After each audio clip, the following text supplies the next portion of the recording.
Училишна кошничка со попуст до 15%, чиј состав и крајна цена ќе се разликуваат од книжарница до книжарница, во зависност од изборот, квалитетот и брендот.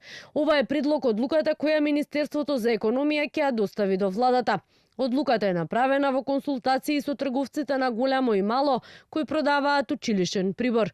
Од ресорното министерство појаснуваат дека кошничките ќе бидат јасно означени и поставени на видно место во книжарниците со прецизно наведен состав и цени на производите, а попустот до 15% ќе се пресметува директно на каса и ќе биде прикажан на фискалните сметки. Премиерот Христијан Мицкоски денеска повтори, одлуката ќе биде донесена во вторник на владина седница, а веќе како што рече, по ова прашање во рамки на владата имало согласност. Ние имаме во рамките на владата согласност на следната владина седница во вторник да донесеме таква одлука со која што ќе се формира училишната кошничка.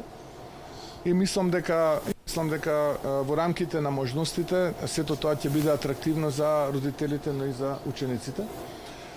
Така што во вторник имаме редовна владина седница и тоа ќе се донесе како одлука. Граѓаните оптимисти очекуваат најавената кошничка да донесе значително пониски цени, бидејќи велат секогаш пред стартот на училишната година цените растат, а голем дел од семејствата се со ниски примања и тешко може да ги купат, макар и основните работи. Ја како професор на универзитет мислам дека треба да имаме попуст за образованието. Да. И не се со тој квалитет како што беа порано. Мислам дека да, се бара малце повеќе од нив и дека реално се паѓато основна школа и дека некои работи за основни потреби треба да се и попристапачни. Мислам дека треба да има и попуст и мислам дека може секоја општина индивидуално спрема својот буџет да извои средства за барем за првачињата. Од друга страна, лидерот на опозицијата Венко Филипче смета дека најавената кошничка ќе биде, како што рече, уште еден пиар трик од кој граѓаните нема да имаат никаков бенефит. Според досегашната пракса, единствено нешто што може да констатираме е дека повторно ќе излажат и дека нема да излезат во пресрет со никаква мерка кон граѓаните. Гледам дека често целокупниот наратив е да се споредува тоа што сега се случува со 2022 година.